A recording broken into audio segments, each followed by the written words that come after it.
Hello everyone, कैसे हैं आप सब। एक बार पुनः शिव कोचिंग क्लासेस पर स्वागत है। उम्मीद करता हूं आप सब अच्छे होंगे, मस्त होंगे, बेहतर होंगे, आपकी पढ़ाई बेहतर चल रही होगी। क्लास 12 फिजिक्स एनसीईआरटी में चैप्टर 6 चल रहा है, जिसमें आज बात करेंगे बच्चों कि दो लंबी परिनालिकाओं के मध्य अन्योन्य प्रेरकत्व का मान कितना होता है। इसके पहले मैंने एक वीडियो आपको प्रोवाइड किया था, उम्मीद करता हूं आप लोग देखे होंगे कि अन्योन्य प्रेरकत्व किससे कहते हैं, अन्योन्य प्रेरण है क्या, या अन्योन्य प्रेरण गुणांक क्या है।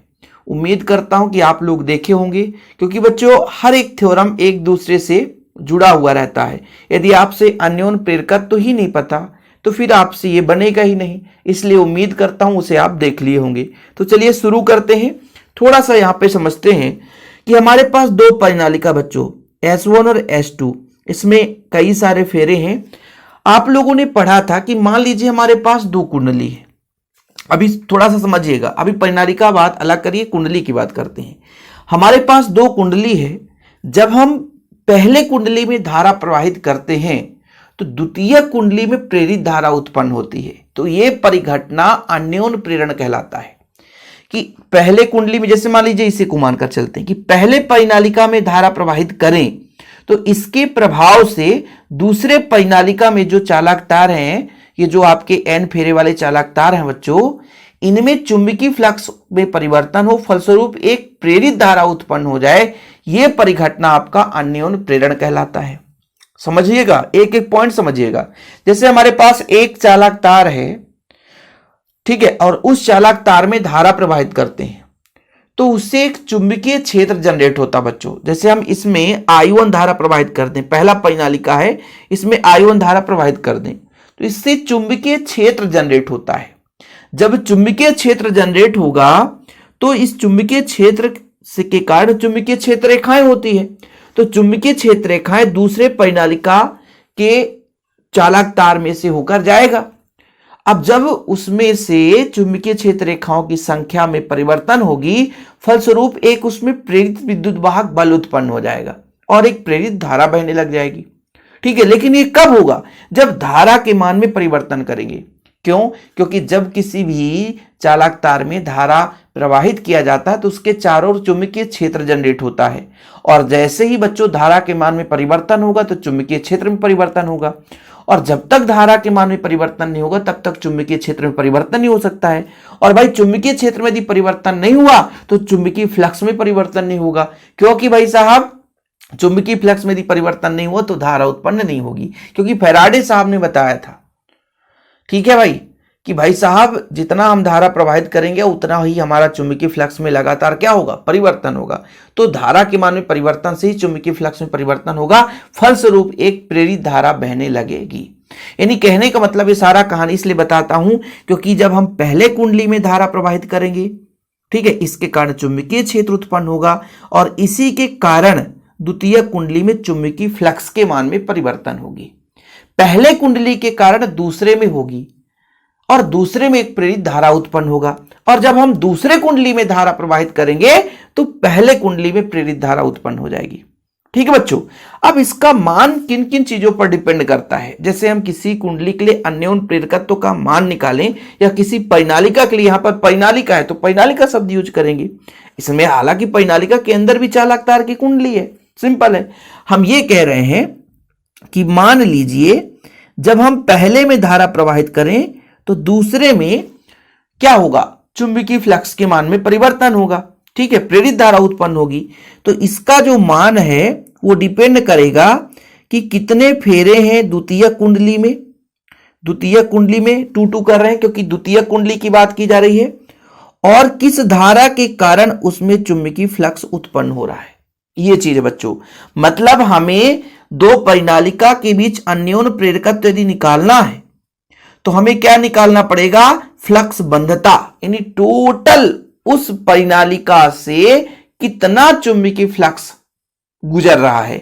अब भाई φ2 एक फेरे के लिए है और N2 फेरे हैं तो टोटल चुंबकीय फ्लक्स N2φ होगा बच्चों, बात को समझिएगा। तो सबसे पहले हमें क्या निकालना पड़ेगा? फ्लक्स बंधता। अब किसी भी परिनालिका में, कुंडली में फ्लक्स का मान किस किस पर डिपेंड करेगा? कि उस एरिया में कितना चुंबकीय क्षेत्र है और कितना क्षेत्रफल है। अब ये चुंबकीय क्षेत्र किसके कारण हुआ है? I1 के कारण, तो I1 हो जाएगा। यानी द्वितीयक कुंडली में जो चुंबकीय फ्लक्स के मान में परिवर्तन हो रहा है, चुंबकीय फ्लक्स जो उत्पन्न हो रहा है, तो बच्चों वो पहले धारा से उत्पन्न चुंबकीय क्षेत्र के कारण हो रहा है। और ये किस किस पर डिपेंड करता है? कितना एरिया से होकर चुंबकीय क्षेत्र रेखाएं जा रहा है, और बच्चों कितना चुंबकीय क्षेत्र है, कितनी उसकी प्रबलता है। क्योंकि जितना ज्यादा चुंबकीय क्षेत्र में परिवर्तन होगा, उतना ही चुंबकीय क्षेत्र रेखाओं की संख्या में परिवर्तन होगी। चुंबकीय फ्लक्स है क्या? चुंबकीय क्षेत्र रेखाओं की संख्या है बच्चों, चुंबकीय क्षेत्र रेखाओं की संख्या। और ये चुंबकीय क्षेत्र रेखाएं चुंबकीय क्षेत्र से उत्पन्न होता है। चुंबकीय क्षेत्र जितना होगा, जितना प्रबल होगा, चुंबकीय क्षेत्र रेखाओं की संख्या उतनी अधिक होगी और फ्लक्स बंधता का मान उतना ही अधिक होगा। अब यहां पर आपको यह चीज क्लियर हुआ कि अन्योन प्रेरकत्व निकालना है तो हमें इन चीजों की जरूरत पड़ेगी। अब हमें फ्लक्स बंधता निकालना है तो चुंबकीय क्षेत्र की जरूरत पड़ेगी। हम यदि चुंबकीय क्षेत्र निकालना चाहते हैं तो इसका फार्मूला होता है μ0 Ni। ठीक है कि भाई साहब ये आपका किसी परिनालिका, भाई परिनालिका है, इसलिए परिनालिका में जैसे हम पहले कुंडली में धारा प्रवाहित करेंगे या पहले परिनालिका में धारा प्रवाहित करेंगे तो उसके कारण चुंबकीय क्षेत्र जो जनरेट होगा वो B1 ही होगा। वो किस किस पर डिपेंड करेगा बच्चों? कितने फेरे हैं, 1 हो जाएगा, 1 में कितना धारा प्रवाहित कर रहा है। ठीक है, कोई दिक्कत तो नहीं। तो सबसे पहले हमें चुंबकीय क्षेत्र निकालना है, फिर फ्लक्स बंधता निकालना है, फिर हमें अन्योन प्रेरकत्व का मान निकालना है। यदि इतना क्लियर हो गया तो बाकी का जो समय होगा आपके लिए बच जाएगा। कोई दिक्कत तो नहीं बच्चों? मतलब आप यहां से क्लियर है। तो हम मान के चलते हैं कि हमारे पास दो लंबी परिनालिकाएं हैं S1 और S2। ठीक है, जिनकी लंबाई बच्चों स्मॉल l है। समान लंबाई के दो परिनालिका S1 और S2 है। सम अच्छी है, मतलब एक ही अक्ष पर है। S1 S2 से और S2 S1 से घिरी हुई है, मतलब एक दूसरे से घिरी है। हमारे पास दो परिनालिका S1 और S2 हैं जो समअच्छी हैं, समान लंबाई वाले हैं और एक दूसरे से घिरे हैं। क्रमशः यदि हम फेरों की संख्या की बात करें तो S1 में टोटल फेरे कैपिटल N1 है। ठीक है, समझना, एक एक पॉइंट समझना बच्चों कि मैं ये कह रहा हूं कि S1 में टोटल जो फेरे है, टोटल फेरे N1 है। और बच्चों S2 में जो टोटल फेरे हैं, कुल फेरों की संख्या N2 है। अब N1 जो है लंबाई और एकांक लंबाई में कितने फेरे हैं उसके मल्टीपल के बराबर होता है बच्चों। N2 का मान स्मॉल n इंटू एल के बराबर होगा। ये 1 हो जाएगा, ये 2 हो जाएगा। अब आपके मन में एक कंफ्यूजन क्रिएट होगा कि ये N1 N2 क्या है? Small n। प्रति एकांक लंबाई में फेरों की संख्या N1 है तो L लंबाई में इतना हो जाएगा। मतलब इकाई भाग में N1 है तो हमें L लंबाई के लिए निकालना है बच्चों, तो कितना हो जाएगा? N1L। इकाई भाग में द्वितीयक परिनालिका में फेरों की संख्या N2 है। ठीक है, इकाई भाग की बात की जा रही है तो L के लिए, L लंबाई के लिए N2L हो जाता है। फिर से समझना, मैं ये कह रहा हूं कि टोटल फेरे N1 N2 है, जो पहला परिनालिका है, दूसरा परिनालिका, इसमें टोटल फेरों की संख्या कैपिटल N1 और कैपिटल N2 है। लेकिन इकाई भाग पर स्मॉल n है बच्चों, इकाई भाग पर स्मॉल n है। तब मैं आपसे यदि कह दूं कि N1 का जो टोटल मान या N2 का मान कितना होगा बच्चों? N2L। और मैं कह दूं N1 का मान कितना होगा तो आपका N1L। यहां से मैं स्मॉल n2 का मान निकाल सकता हूं, कैपिटल N2 अपान L, और भाई स्मॉल n1 का मान निकाल सकता हूं, कैपिटल N1 अपान L। ये चीज मुझे निकालना पड़ेगा क्योंकि भाई साहब मुझे चुंबकीय क्षेत्र से एक सूत्र N1 N2 का मान रखने के लिए रखना पड़ेगा, इसलिए मैं यहां तक कर लिया। ठीक है, फिलहाल यहां तक क्लियर बच्चों कि हमारे पास S1 और S2 दो परिनालिका है जिनकी लंबाई समान है, मतलब दोनों समाक्षी हैं और एक दूसरे से पूर्णतः घिरी हुई हैं। अब इनमें फेरों की संख्या कैपिटल N1 कैपिटल N2 है और एकांक लंबाई पर फेरों की संख्या स्मॉल n1 और स्मॉल n2 है। तब बच्चों N1 बराबर कैपिटल N1 अपान L, N2 बराबर कैपिटल N2 अपॉन L। मतलब ये टोटल भाग की लंबाई है तो इकाई भाग के लिए L का भाग देंगे। ये दूसरे परिनालिका के टोटल कैपिटल N2 जो है टोटल फेरों की संख्या है तो इकाई भाग के लिए स्मॉल l का भाग दे देंगे। कहने का मतलब ये बोल रहे हैं कि 10 लोगों को N2 मिल रहा है तो एक लोग कितना मिलेगा, हम 10 का भाग देंगे। वही चीज है, L लंबाई में N2 फेरे हैं तो इकाई भाग में L का क्या करेंगे, भाग दे देंगे। ठीक है, यहां तक क्लियर बच्चों। अब आपका पॉइंट यहां से शुरू होने वाला है। मैंने क्या कहा था कि अन्योन्य प्रेरकत्व यदि निकालना है तो सबसे पहले आपको क्या निकालना भाई साहब, फ्लक्स बंधता, और फ्लक्स बंधता के लिए आपको निकालना है चुंबकीय क्षेत्र। तो 2-3 पॉइंट यदि आप लोग क्लियर कर लोगे भाई, तो मैं ये कह रहा था कि S1 के कारण S2 में, S1 के कारण S2 में समझिएगा, लेकिन S1 में धारा प्रवाहित किए हैं I1, धारा कितना प्रवाहित किए हैं I1, तब उसमें चुंबकीय क्षेत्र कितना हो जाएगा बच्चों, मुनि परिनालिका के किसी भी बिंदु पर, परिनालिका के अंदर किसी भी बिंदु पर चुंबकीय क्षेत्र होता है म्यू नॉट एन आई। ठीक है, क्योंकि 1 के लिए 1 ही रखेंगे। ठीक है भाई, अभी सिर्फ पहले के लिए बात की जा रही है, अभी तो अन्योन्य प्रेरकत्व हो ही नहीं रहा। अभी ये बात की है कि जैसे ही इसमें I1 धारा प्रवाहित करेंगे तो उसके अंदर चुंबकीय क्षेत्र इतना हो जाएगा। मतलब B1 बराबर म्यू नॉट कैपिटल N1 अपान कितना होगा बच्चों, स्मॉल l होगा, है ना, स्मॉल l N1 और यहां पर हो जाएगा I1।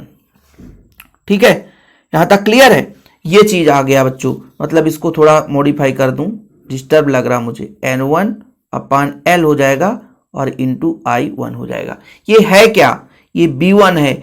जैसे ही हम प्राथमिक में धारा प्रवाहित किए तो आपका आ गया बच्चों क्या, चुंबकीय क्षेत्र।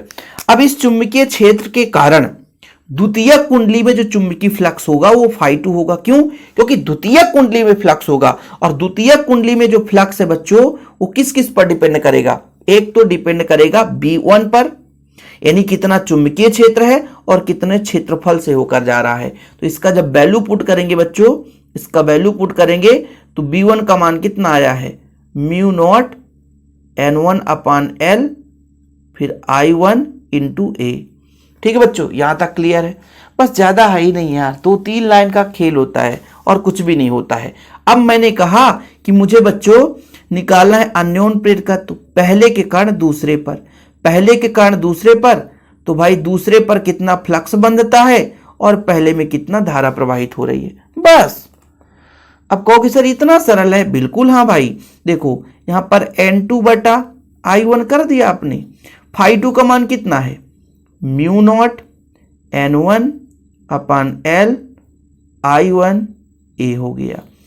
I1 से I1 कट गया, आपका मान आ गया mu naught N1 N2 A upon L।